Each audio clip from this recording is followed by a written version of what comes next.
તો ગુજરાતમાં વર્ષે વરસાદ સારો થયો છે ત્યારે આ સમય ખેડૂતોને આશા છે કે સમયસર પાક વાવીએ તો પાક સારો થાય, પરંતુ ખેડૂતો અત્યારે મુશ્કેલીમાં મુકાયા છે કારણ કે ગુજરાત રાજ્યના કેટલાય જિલ્લાના ગામોના ખેડૂતોને જોઈએ તેટલા પ્રમાણમાં ખાતર મળી રહ્યું નથી અને ખેડૂતો અત્યારે મુશ્કેલીમાં મુકાયા છે અને આ સાથે જ ખેડૂતોમાં રોષ પણ ઉભરી આવ્યો છે અને ખેડૂતો માગણી કરી રહ્યા છે કે ખાતર આપો સરકાર।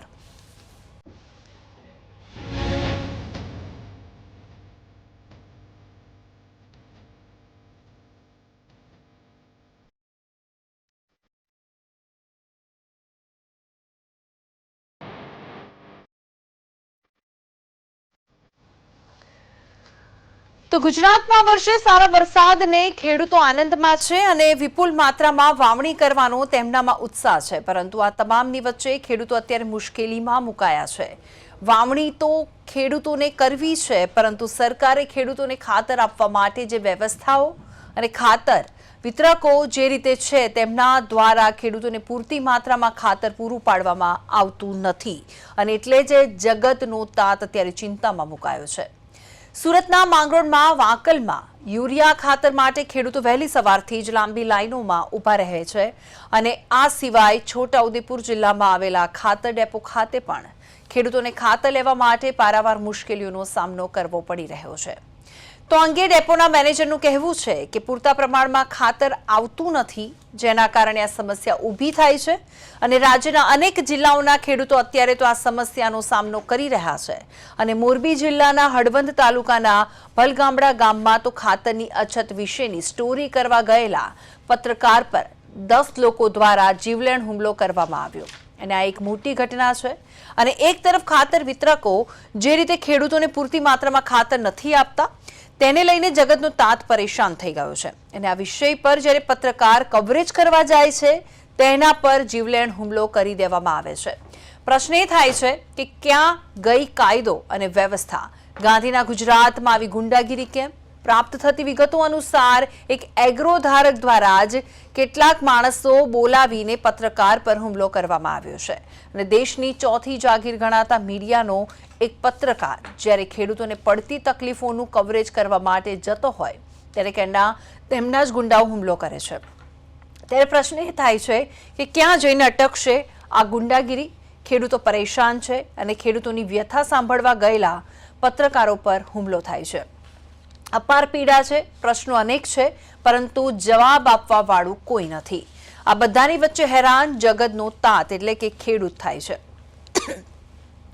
તો ખેડૂતોની વ્યથા સરકાર સુધી પહોંચાડવા જતા પત્રકારો પર હુમલો થાય છે। આમ તો ઘણું બધું થાય છે, પણ આપણા રાજ્યમાં બસ ખેડૂતોની સમસ્યાનું સમાધાન નથી થતું। ગોઠવાતી એવી વ્યવસ્થાઓ કે જેના દ્વારા ખેડૂતોને પૂરતા પ્રમાણમાં ખાતર મળી રહે, અથવા તો જો વ્યવસ્થાઓ ગોઠવાતી પણ હોય તો કદાચ તો કાળા બજાર કરતા લોકો બારોબાર ખાતરનો જથ્થો ક્યાંક સકે વકે કરી દે। ભલે કંઈ પણ હોય, પરંતુ આખરે જગતનો તાત ભયંકર રીતે પરેશાન છે અને સરકારને કહી રહ્યા છે કે હવે મહેરબાની કરો અને ખાતર આપો।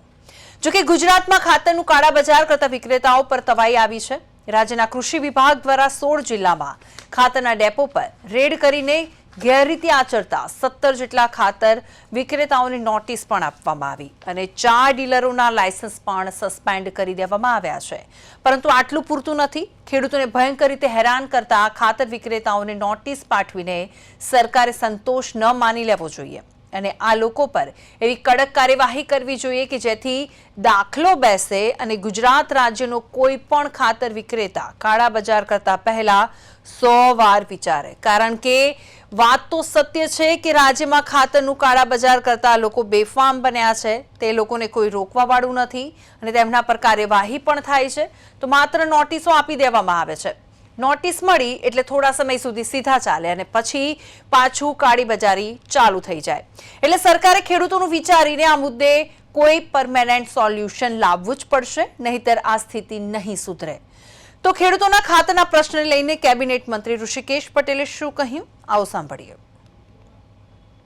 ગુજરાત રાજ્યની અંદર એ ખાતરના જથ્થા વધારે ફાળવવાની એ આદરણીય જે માસિક હોય છે, આની જે આપણે ઇન્ડિયન મુખ્ય માસિક હોય છે, એ માસિકમાં પણ આપણને ખાતર મળી જશે એવી પૂરતી વ્યવસ્થાઓ થઈ ગઈ છે। તો આ જ અંગે આપણી સાથે જોડાઈ ગયા છે ચર્ચા કરવા માટે પરિમલ પટેલ, જે પ્રમુખ સુરત જિલ્લા ખેડૂત સમાજના છે, અને શૈલેષભાઈ પરમાર, જે ભાજપના પ્રવક્તા છે, તે સ્ટુડિયોથી આપણી સાથે જોડાઈ ગયા છે. શૈલેષભાઈ, આપનું સ્વાગત છે પ્રદેશ 24 ગુજરાતીમાં. શૈલેષભાઈ, તમને પહેલો પ્રશ્ન એ કે ખેડૂતો માગણી કરી રહ્યા છે સરકાર પાસે કે ખાતર આપો, શું કહેશો? પ્રથમ તો પ્રદેશ 24 એ ચેનલ ઉપર પ્રથમ વખત ડિબેટમાં આવ્યો છું. ખૂબ ખૂબ અભિનંદન આપની ચેનલ અને આપની ટીમને. અને પ્રથમ જ ખેડૂતોનો મુદ્દો લીધો છે. જગતના તાત જે રીતે હેરાન પરેશાન થાય છે, અને ખાસ કરીને ખાતરની ઘટ છે. ખાતરની લાંબી લાઈનો છે એ આપણે સ્વીકારીએ છીએ. લાંબી લાઈનો છે, ખાતરની અત્યારે જરૂરિયાત છે, અને જરૂરિયાત હોવા છતાં ખેડૂતોને અત્યારે ખાતર મળવામાં મુશ્કેલી છે. એક જવાબદાર પ્રવક્તા તરીકે હું સ્વીકારું છું. પરંતુ આની પાછળ શું તકલીફ છે, આ શાના કારણે થાય છે, આવું થયું એના કારણો શું છે એ જોવા જોઈએ. એટલા માટે કારણોમાં જઈએ તો આપણને ખબર છે 7000 કિલોમીટર દૂરથી ખાતર આવી રહ્યું છે. એમાં પણ દુનિયાના દેશોમાં યુદ્ધની પરિસ્થિતિ છે. હમણાં ઋષિકેશભાઈ પટેલ, આપણા રાજ્યના પ્રવક્તા, પણ વાત કરતા હતા કે જે પ્રકારે ચાઇના અને જે દેશોથી આવે છે ત્યાંથી લાવવામાં પણ તકલીફ છે. બીજું, સાથે સાથે ખાતર જ્યારે જ્યારે જરૂર પડી છે ત્યારે સરકારે આપવાની કોશિશ કરી છે. હવે ખાતરની જે લાઈન જે છે એ જે ખાતરનું જે વેચાણ કરવાની જે આખી કડી જે છે એ પહેલાં માનો કે સરકાર છે, પછી ઇફકો છે. ઇફકો જે છે એ રાજ્યને આપે છે, રાજ્ય જે છે તો એ જિલ્લા ખરીદ વેચાણ સંઘને આપે છે, જિલ્લા ખરીદ વેચાણ સંઘ તાલુકા ખરીદ વેચાણ સંઘને આપે, તાલુકા ખરીદ વેચાણ સંઘ મંડળીને આપે, અને મંડળી જે તે ખેડૂત ખાતેદાર એના સભ્ય હોય એને આપે. આ કડીમાં ક્યાંક તકલીફ છે. અને બીજું, આપણને જે જોઈએ છે ખાતર, યુરિયા ખાતર હોય કે ડીએપી ખાતર હોય, આપણે જે યુરિયા ખાતર જોઈએ છે એ 6,50,000 મેટ્રિક ટન ગુજરાતને જોઈએ છે 2024માં. હવે અત્યારની આપણી જે સ્થિતિ છે એ પ્રમાણે હવે એમાં જે 5,50,000 મેટ્રિક ટન જે છે એ ખાતર તો આપી દીધેલું છે. બાકી જે અત્યારે આપણી પાસે જે સ્ટોક પડ્યો છે 1,59,000 મેટ્રિક ટનનો સ્ટોક પડ્યો છે. પણ જે વહીવટી ખામીઓ જે છે અને અમુક જે ખાતર વિક્રેતાઓ જે છે એમણે જે સંગ્રહ કર્યો છે, આ સંગ્રહ કરવાના કારણે ક્યાંક ને ક્યાંક જરૂરિયાતમંદ જે ખેડૂત છે એને યોગ્ય સમયે યોગ્ય ખાતર મળતું નથી. હું એ પણ કહેવા માંગુ છું કે જે પ્રકારે ખાતરનો જથ્થો પડ્યો છે એ માટે આપણે 54 જેટલી ટીમો બનાવી છે, 17 જેટલી રેડો પાડી છે, અને 4 વિક્રેતાઓના લાયસન્સ રદ કરવા સુધીની કાર્યવાહી કરી છે. અને આ ચાલુ જ રહેશે જ્યાં સુધી ખાતરના છેલ્લા જરૂરિયાત સુધી ખાતર ન પહોંચે ત્યાં સુધી અમારી આ ડ્રાઈવ જે છે એ ચાલુ રહેશે. એક પણ ખેડૂતને તકલીફ ન થાય એની ધ્યાન રાખવાની જવાબદારી પણ અમારી છે. અને સાથે જે પ્રકારે આપણને એ પણ ખબર છે કે સરકાર અને યુરિયા એનો સંબંધ શું છે. એક જ મિનિટની વાત છે કે એક બેગ આપણે યુરિયા લેવા જઈએ તો 3500 રૂપિયાની આળેગાળે પડે છે, પણ એ યુરિયાની બેગ ખેડૂતને 300 રૂપિયાના આળેગાળે મળે છે. એમાં 3200 કે 3200 જેટલું જે ભોગવટો થાય છે, જે ખાદ આવે છે એ એક થેલીએ સરકાર ભોગવે છે. અને એવો કેટલો ખર્ચ, 2.5 લાખ કરોડનો ખર્ચ જે છે એ ખાતરની સબસિડી પેટે કેન્દ્રની સરકાર ભોગવે છે. એટલે ખેડૂતોને સસ્તું ખાતર મળે છે. ખેડૂતોને સસ્તું ખાતર આપવું જોઈએ, એ અમારી ફરજનો ભાગ છે. આપવું જ જોઈએ. અત્યારે તકલીફ પડી છે એનું સોલ્યુશન પણ કરવું જોઈએ, એનો નિવેડો પણ લાવવો જોઈએ. આજની કેબિનેટની બેઠકમાં રાઘવજીભાઈ પટેલ, કૃષિ મંત્રી અને મુખ્યમંત્રી શ્રી અને આપણા પ્રવક્તા શ્રીએ વાત કરી, જે રાજ્યના પ્રવક્તા ઋષિકેશભાઈએ, એમણે પણ કહ્યું છે કે ખાતરની જે પડતી તકલીફ છે એને આગામી દિવસોમાં સોલ્વ કરવામાં આવશે. ઓકે, તમે એમ કહો છો કે આગામી દિવસોમાં સોલ્વ કરવામાં આવશે આ પ્રોબ્લેમ. અને તમે જ જણાવ્યું શૈલેષભાઈ કે ખાતર જે વિક્રેતાઓ છે તે લોકો દ્વારા સંગ્રહ કરવામાં આવે છે. પરિમલભાઈ પણ આપણી સાથે જોડાઈ ગયા છે. પરિમલભાઈ, આપનું સ્વાગત છે પ્રદેશ 24 ગુજરાતીમાં. હવે જે વાત કરવામાં આવે, ખેડૂતોની જે માગણી છે તે સરકાર પાસે છે કે સરકાર ખાતર આપે, શું કહેશો આપ પરિમલભાઈ? બિલકુલ, ખેડૂતોનો પ્રશ્ન ઉઠાવવાનો ખૂબ આભાર. જી, ખેડૂતો ખાતર સરકાર પાસે આશા નહીં રાખે તો કોની પાસે આશા રાખે? બિલકુલ. વિતરણ વ્યવસ્થા સરકારના હાથમાં છે. આપણા પ્રવક્તા જે સત્તા પાર્ટીના મિત્ર છે એમનું પણ કહેવું છે કે આપણી પાસે ખાતરનો પૂરો પુરવઠો છે, તો શા માટે ખેડૂતો સુધી નથી પહોંચી શકતું? અને જો તમને આટલી માહિતી છે કે આટલી જગ્યાએનો સંગ્રહ થયો છે તો સરકાર શું કરે છે? બેન, આજે દારૂની જરૂર હોય તો દારૂ તમને ખૂણે ખૂણે મળી જાય જે પ્રોહિબિટેડ છે, પરંતુ જયારે ખાતરની વાત આવે તો ખાતર હારું ખેડૂતોએ વલખા મારવાના. બેન, અમારા વાંકલમાં તમે જો, અમારા ઓલપાડ તાલુકામાં તમે જો, આ વર્ષે વરસાદ વહેલો થવાથી ડાંગરનું રોપાણ સમયસર થઈ ગયું, ઉલટા સમય કરતા વહેલું ડાંગરનું રોપાણ થઈ ગયું. હવે મારા જે પ્રવક્તા મિત્ર છે એમનું કેવું છે કે આનું સોલ્યુશન આવી જશે. આગળ પણ એક ડિબેટમાં અમે લોકોએ ચર્ચા કરી હતી શૈલેષભાઈ સાથે, ત્યારે શૈલેષભાઈનું કહેવું હતું કે ક્ષણિક પ્રોબ્લેમ છે, તો એ ડિબેટને પણ કદાચ 4-5 દિવસ ઉપર થઈ ગયા. તો તમારા માધ્યમથી મારા મિત્રને પણ પૂછવા માંગુ કે એક ક્ષણ પૂરી થઈ કે નથી થઈ અને ખેડૂતોએ ક્યાં સુધી રાહ જોવાનું છે? આપણી પાસે છે શૈલેષભાઈ, તેમને સવાલ એ પૂછ્યો છે કે ક્ષણ એ ખતમ થશે કે નહીં સરકાર તરફથી? એ ખેડૂત આગેવાન પરિમલભાઈ એને હું બંને આગલી જી બિલકુલ પરિમલભાઈ ડિબેટમાં પણ સાથે હતા ને ત્યારે પણ મેં કીધું કે ટૂંક સમય માટે આ તકલીફ છે, પણ આ તકલીફ કાયમી તકલીફ નથી. એ તકલીફ સોલ્વ કરવા માટે જે કર્યું છે એ કીધું છે કે દરોડા પડ્યા છે, જ્યાં સંગ્રહખોરી થઈ છે ત્યાંથી લીધું છે. હા, એટલે શૈલેષભાઈ એ પૂછી રહ્યા છે કે કેટલો સમય છે, તમે સમયગાળા કેટલો છે? કેમ કે તમે જ્યારે કીધું, પરિમલભાઈ એ જ પૂછે છે કે જ્યારે તમારી વાત થઈ હતી તે વખતે એમને કીધું કે અઠવાડિયું 15 દિવસ થશે, એ સમય વીતી ગયો છે, તો હજુ કેટલો સમય અઠવાડિયું 15 દિવસ થશે એ વાત નથી કરી, પણ ટૂંક સમયમાં આ સોલ્યુશન આવી જશે ને ખરીફ પાકની જે સીઝન છે એ સીઝન જતી ન રહે એની ધ્યાન રાખવાની જવાબદારી પણ સરકારની છે. એટલે દરેક ખેડૂતે, જે ખેડૂતને ખાતરની જરૂર છે એને અત્યારે ઓછું મળે છે, અમે સ્વીકારીએ છીએ, પણ જેટલી જરૂરિયાત છે એટલું પડ્યું છે, પણ જે જગ્યાઓ જે છે, ટ્રાન્સપોર્ટેશનનો પ્રોબ્લેમ જે છે એ પ્રોબ્લેમ ફેસ કરે છે ખાતર વિક્રેતાઓ, એ પણ સોલ્વ થયું છે. અને જેમણે સંગ્રહખોરી કરી છે એવી અમને જાણ થઈ છે, એ સંગ્રહખોરી ઉપર પણ રેડ પાડી છે અને લાયસન્સ રદ પણ કર્યા છે, અને આગામી દિવસોમાં એના પર પગલાં પણ લઈશું. અને મેં કહ્યું હતું કે આ તકલીફ છે એ ક્ષણિક છે, થોડા સમય માટે છે, લાંબો સમય નથી. ખેડૂતોને ખાતર મળી રહેશે એની અમે બાંહેધરી આપીએ છીએ. હા, યસ પરિમલભાઈ પ્લીઝ. મારા મિત્રએ કીધું કે ટ્રાન્સપોર્ટેશનનો પ્રોબ્લેમ છે, તો કેટલા સમયથી ટ્રાન્સપોર્ટેશનનો પ્રોબ્લેમ છે તમે ખેડૂતોને જણાવો. અમે અમારી ટ્રક મોકલી આપીએ, અમે સંસ્થામાંથી ટ્રકનું આયોજન કરીએ, તમે અમને લિસ્ટ આપો કઈ જગ્યાએ ખાતર લેવું છે, ટ્રાન્સપોર્ટેશનની જવાબદારી અમે લઈએ છીએ, અમે ટ્રાન્સપોર્ટેશન પૂરું કરીએ, અમે ખેડૂતોને ખાતર ઉપલબ્ધ કરાવીએ. તમારી પાસે સ્ટોક પૂરતો હોય તો આપો ને અમને ડિટેલ. હા પરિમલભાઈ, ટ્રાન્સપોર્ટેશન કે જે કાંઈ જે છે ને એ ત્યાં હોય જ છે, તમારે એ ચિંતા કરવાની જરૂર નથી. તમે ખેતી કરો એટલે ખેતી કરવા વાળા ટ્રાન્સપોર્ટેશનની ચિંતા કરવાની જરૂર નથી. એટલે એમાં એવું હોય જ છે, માત્ર ટ્રાન્સપોર્ટેશનનો એક પ્રોબ્લેમ નથી. નહીં, જો અમે તો ખેડૂતના દીકરા છીએ, અમે કોઈ મિલ માલિકના દીકરા તો નથી ને ભાઈ, અમે પણ ખેડૂતના દીકરા છીએ, અમને ખબર છે કેટલી વિશે શું થાય છે, અમને પણ ખબર છે બધી પ્રોબ્લેમ, પણ ખાલી ટ્રાન્સપોર્ટેશનનો પ્રોબ્લેમ નથી. તમારે સાંભળવામાં તો તમે બોલો ને, હું પછી બોલીશ. બોલો, શું તમે વચ્ચે બોલશો તો જવાબ નહીં આપી શકું. પેલા તમે લખી રાખો, આમ બોલપેન અને આ કાગળ જે છે ને એવી રીતે લઈને લખી રાખો, જવાબ હું બધા આપીશ, પણ વચ્ચે બોલશો તો નહીં મેળ પડે. પણ આપણે બંનેનો અવાજ સાંભળવાનો છે, શૈલેષભાઈ અને પરિમલભાઈ. એટલે આપણે શાંતિથી જો આપણે વાત કરીશું તો આપણે જનતાનો અવાજ બનીને પણ વાત કરીશું. તો હવે મારો સવાલ એ છે, પરિમલભાઈ અને શૈલેષભાઈ, જ્યારે ખેડૂતોની વ્યથા સાંભળવા પત્રકાર ગયો હતો અને પત્રકાર પર જ હુમલો થાય છે, કેટલું યોગ્ય છે શૈલેષભાઈ?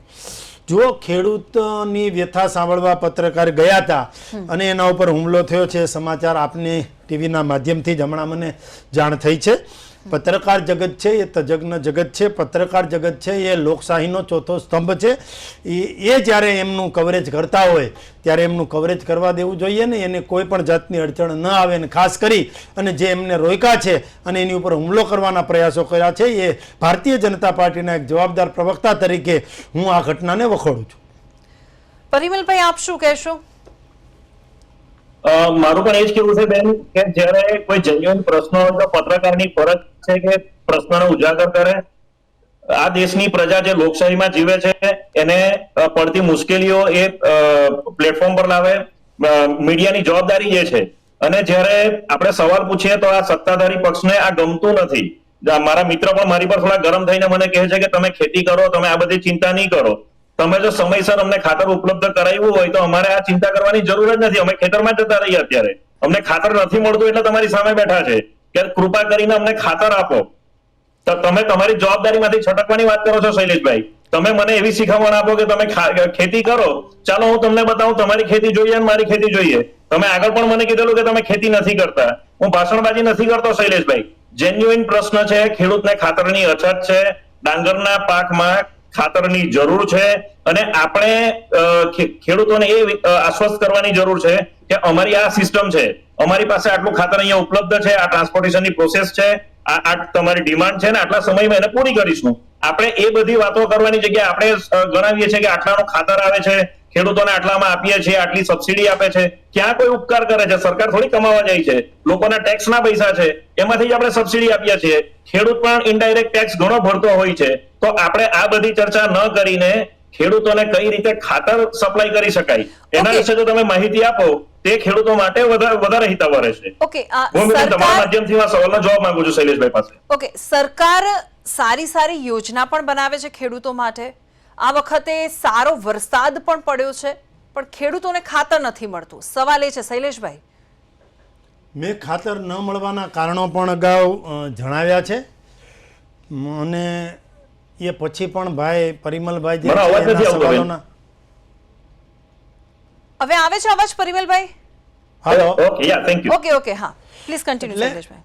મેં પહેલા પણ જે તકલીફો પરિમલભાઈએ જણાવી એ તકલીફોનું સોલ્યુશન કઈ રીતે કર્યું છે અને કઈ રીતે કરવાની દિશામાં જાય છે. હું એમ કહું છું કે જેટલું ખાતર ગુજરાતને જોઈએ છે, દેશને જોઈએ છે, એટલું ખાતર ઇફકો અને બીજી બધી પ્રાઇવેટ સંસ્થાઓ જે છે એની પાસે છે. પણ આ પરિસ્થિતિ કેવી થઈ છે કે પેલા 30% ખાતર જ ઇફકો બનાવતું હતું. આજે 70% ખાતર ઇફકોએ બનાવવું પડે છે. ઇફકો એ સહકારી સંસ્થા છે, કોઓપરેટિવ સંસ્થા છે, એ સરકારી સંસ્થા નથી, ખેડૂતોની બનેલી સંસ્થા છે, મંડળીઓની બનેલી સંસ્થા છે. જ્યારે પ્રાઇવેટ કંપનીઓ જે છે એ પેલા 70% બનાવતું હતું, અત્યારે 30% બનાવવા મળ્યું છે. એટલે જે સબસિડી વાળો પ્રશ્ન છે એના કારણે અને સબસિડી વાળું જે ખાતર છે યુરિયા ખાતર, એ ખાતર અત્યારે ખેડૂતોને જોઈએ છે. જે પ્રકારે માનો કે ડીએપી જે છે, ડાયએમોનિયમ ફોસ્ફેટ, એ ખાતર કયો કે એનપીકે કયો, જે નાઇટ્રોજન ફોસ્ફરસ પોટાશ વાળું જે ખાતર છે એ ખાતર કયો. હવે નાઇટ્રોજન ફોસ્ફરસનું ખાતર જે છે એમાં હમણાં જ ભાવ વધારો આવ્યો છે 380 રૂપિયા જેવો. એટલે ઇન્ટરનેશનલ રો મટીરિયલમાં ભાવ વધારો થયો છે તો એમાં ભાવ વધારો આવ્યો. તો હવે શું થયું? ડિમાન્ડ અને સપ્લાય, માંગ અને પુરવઠો, આ સ્થિતિ લાગુ પડે એટલે યુરિયા ખાતર અને ડીએપી ખાતર એની જ જરૂર પડે. કારણ કે ડીએપીમાં સબસિડી છે, યુરિયામાં સબસિડી છે. એટલે સબસિડી વાળું ખાતર ખેડૂતોને જોઈએ છે અને અમારે આપવું પણ જોઈએ. સહકારી પ્રવૃત્તિમાંથી લઈએ કે સરકારની કંપનીઓમાંથી લઈએ કે પ્રાઇવેટ કંપનીઓને કહીએ કે જે કરવું પડે એ અમારી જવાબદારી છે ને આપવું જોઈએ. અમે પણ કહીએ છીએ. પણ અમે એટલું કહીએ છીએ કે એક સાથે ભૂમિબેન, એક સાથે 500 જણનું જમણવાર છે. આપણે બનાવ્યું જ છે કે ભાઈ 500 જણ આવવાના છે તો 500 જણનું જમણવાર બનાવવાનું છે. પણ 500 એકી સાથે આવી જાય તો ક્યાંક ને ક્યાંક અવ્યવસ્થાનું સર્જન થાય. તો અવ્યવસ્થાનું સર્જન કાયમી ન હોય, એ ક્ષણિક હોય, ટૂંક સમય માટે હોય. એ જમણવાર નથી, એવું નથી. એ જ રીતે જે ખાતર જે છે 1,59,000 મેટ્રિક ટન ખાતર પડ્યું હતું. એમાં હવે લગભગ 59,000 જેવું મેટ્રિક ટન તો પાછું આપી દીધું છે. જે બાકીનું રહ્યું છે એ પણ ખેડૂતોને આપવાનું જ છે. અને ખેડૂત યુરિયા ખાતર વગરનો ના રહે એનું ધ્યાન અમારે રાખવાનું. શૈલેષભાઈનું કહેવું એવું છે માંગ અને પુરવઠાનું ગણિત સમજાવી રહ્યા છે તે. તો તમને તો ખ્યાલ હશે જ કે માંગ અને પુરવઠાનું ગણિત શું હોય છે. બેન, ખૂબ જવાબદારી પૂર્વક કહું છું કે સરકારને આઈબી એલર્ટ હોય છે, સરકારી સંસ્થાઓની ડિમાન્ડ હોય છે. એટલે 500 માણસનો જમણવાર હતો અને એમાં 5,000 માણસ જમવા આવી ગયા એવું નથી. તો એ થોડી આપણી ચોખવટ થઈ જાય કે 500 માણસનો જમણવાર હોય તો જેના ઘરમાં લગ્ન હોય એને ખબર હોય કે 500 માણસ જમવા આવવાના છે અને 500 માણસનું જમવાનું હોય, ભલે 500 માણસનું સિટિંગ અરેન્જમેન્ટ એક સાથે હોય તો 500 આપણે સાથે જમાડી શકીએ. માટે આ દાખલો તમારો ખોટો છે. અને જે ડિમાન્ડ સપ્લાયની વાત છે, આજે ડાંગરના ખેડૂતો વલખામાં આવે છે બેન, માણસ કે 3 વાગે ઉઠીને લાઈનમાં ઉભા રહેવાનો શોખ હોય. એ લોકો શું રાજકારણ કરે છે? એ લોકો શું કે સત્તાનો વિરોધ કરે છે? એ લોકો ગરીબ ખેડૂત છે. અમે તો શૈલેષભાઈ અભણ ખેડૂતો છીએ. અમને આ 1,19,000 ટન મેટ્રિક ટન એ બધું ના સમજ પડે. અમને તો એટલી જ સમજ પડે કે મારે વીંઘે 3 ગુણ યુરિયા કે 2 ગુણ યુરિયા જોઈએ છે ડાંગરમાં નાખવા માટે. એ અમને તમે ક્યારે આપશો એની વાત કરીએ આપણે. ઓકે, પરિમલભાઈ મારે તમને એક ક્વેશ્ચન પૂછવો છે. પરિમલભાઈ સબસિડીની વાત કરીને આપણે શું કરવાનું? પરિમલભાઈ, મારે તમને એક પ્રશ્ન પૂછવો છે. તમે સુરત જિલ્લા ખેડૂત સમાજના પ્રમુખ છો, એટલે તમારી જોડે ઘણી એવી ખેડૂતોની સમસ્યા આવતી હશે. તો અત્યારે હાલ જે ખાતરનો જે મુદ્દો ચાલે છે ખેડૂતો માટે, કેવા હાલ છે ત્યાં? બેન, અત્યારે આ લોકોએ પરિસ્થિતિ એવી કરી છે કે સહકારી મંડળીમાં 150 ગુણ ખાતર આપે. એક સહકારી મંડળીને 150 ગુણ ખાતર આપે. હવે જેવી ખેડૂતને ખબર પડે કે 150 ગુણ ખાતર આવ્યું, એટલે ખેડૂત પહોંચી જાય છે સહકારી મંડળી પર ખાતર લેવા માટે. હવે તમે વહીવટકર્તાઓની વ્યવસ્થા જો કે એને 150 ગુણની સામે 15,000 ગુણ ડિમાન્ડનું સેટિસ્ફેક્શન કરવાનું. એ લોકો વહેલા તે પહેલાના ધોરણે પણ નથી કરી. માનો કે કોઈ ખેડૂતે 10 વીઘા ડાંગર બનાવ્યું, 10 વીઘા ડાંગરમાં એને 20 બેગની જરૂર છે, તો 5 કે 7 ખેડૂત આવીને ડાંગર લઈ જાય, તો બાકીના જે ખેડૂત, જે રહી ગયા ખેડૂત છે, જેને ડાંગર યુરિયા નથી મળ્યું, એ ખેડૂત સહકારી મંડળીના હોદ્દેદારો સાથે લડાઈ ઝઘડા કરે છે. એ લોકો પર આક્ષેપ કરે છે કે તમે તમારા લાગતા વળગતા આપો છો, અમને નથી આપતા. આ પરિસ્થિતિમાં તો વહીવટ કરતા જે પોતે ખેડૂતો છે, એ લોકોના ખેડૂતો સાથે ઘર્ષણ થાય છે. શૈલેષભાઈને બહુ રિસ્પેક્ટફુલી કહું છું, શૈલેષભાઈ પર્સનલી તમારી સાથે મારે કોઈ પ્રોબ્લેમ નથી, પણ જે આ પરિસ્થિતિ ઉભી થાય છે એનું સમાધાન તો કરવું પડે ને. પછી અમે પૂછીએ ને તમને એ વસ્તુઓ પસંદ નહીં, તો એમાં તો ખેડૂત તરીકે અમે શું કરી શકીએ? આજે અમારા દક્ષિણ ગુજરાતના દરેક સહકારી મંડળીના પદાધિકારીઓ ટેન્શનમાં છે કે અમારા ખાતર ઉપલબ્ધ કઈ રીતે કરાવવું. અને 150 ગુણમાં તો શું થાય બેન? એક સહકારી સંસ્થા જેના હજારો સભાસદ છે, એને 150 ગુણ તમે સપ્લાય આપો ને પછી કે બીજું આપીશું. એટલે મને અત્યારે શૈલેષભાઈની વાત પર વિશ્વાસ નથી. સોરી ટુ સે, કે એ લોકો સમયસર ખાતર ઉપલબ્ધ કરાવે એમાં જ અમને શંકા છે. શૈલેષભાઈ અને પરિમલભાઈ, મારી જોડે સમય ઓછો છે, એટલે તમે ટૂંકમાં શું કહેવા માંગો છો? જુઓ, સંગ્રહખોરી થઈ છે એની ઉપર પણ પગલાં લીધા છે. પરિમલભાઈ, મને પણ આપના સાથે કોઈ જાતનો ગજગ્રાહ છે નહીં, અને એક ખેડૂત નેતા તરીકે તમારું માન અને સન્માન જાળવવાની જવાબદારી પણ અમારી છે.